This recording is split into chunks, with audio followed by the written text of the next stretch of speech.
Selamat sore, kami Dandim 1502 Masohi. Saat ini kami berada di wilayah desa Waitata dan arus sungai cukup deras. Dan saat ini derasnya air ini berdampak kepada terkikisnya jalan raya. Dan ini saat ini untuk menuju ke jembatan Waitata yang putus, ini tinggal 20 meter lagi, sekitar 20 meter lagi. Dan kami menghimbau kepada warga masyarakat pengguna jalan Trans Seram, baik yang menghubungkan dari Maluku Tengah, SBB yang menuju perjalanan ke arah Kairatu atau Seram bagian barat, untuk sementara ditunda dulu, mengingat kondisi jalan dan curah hujan cukup tinggi serta derasnya air, debitnya air juga belum berkurang, sehingga ini akan menambah ancaman bahaya bagi pengguna jalan. Demikian upaya kami berkoordinasi dengan pemerintah daerah Seram bagian barat, Dinas PU, agar mengkomunikasikan, berkoordinasi dengan Balai Bina Marga untuk mempercepat proses perbaikan maupun jalan alternatif, sehingga roda perekonomian, perdagangan, pendorongan logistik, pengantaran dari 3 wilayah, baik masyarakat Maluku Tengah, masyarakat Tiru, dan masyarakat Bula akan lancar. Demikian, terima kasih.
Halo.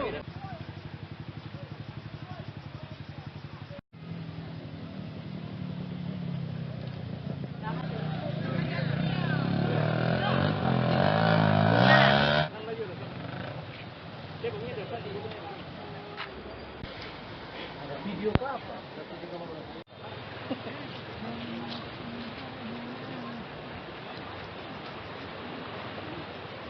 Ambruk dari malam itu jam 9.30 itu dikarenakan hujan besar dari beberapa hari yang lalu sampai sekarang, sehingga mengakibatkan jembatan darurat ini juga kerusakan pada jembatan darurat. Dan mungkin sudah bisa lihat kondisi jembatan darurat yang sudah ambruk. Dan untuk sementara ini, karena untuk akses masyarakat masih pakai jembatan yang lama, antisipasinya kita rencana untuk mengangkat jembatan yang sudah ambruk ini dulu. Untuk kita mungkin ke depan kita proses untuk jembatan darurat yang baru.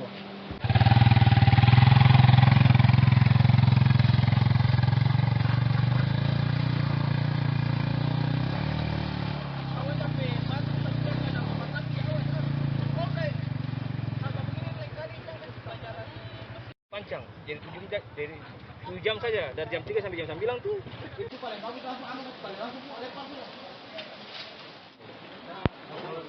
Siap pakai minta siap.